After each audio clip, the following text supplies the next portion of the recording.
Hello guys, and welcome back to the channel. In today's video, I will show you how to turn on Incognito Mode in the Google app on your iPhone. So without wasting any time, let's get started. The first thing you need to do is open the App Store and search for the Google app.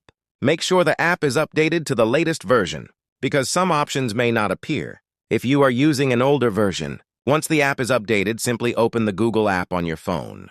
After opening the app, tap on your profile icon in the top right corner of the screen. From here, you will see the Incognito Mode option. Tap on it, and Incognito Mode will be enabled instantly. Now you can browse privately without saving your searches or browsing activity in the app.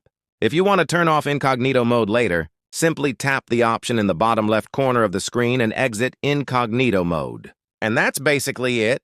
That is how you can turn on Incognito Mode in the Google app on iPhone. I hope this video helped you.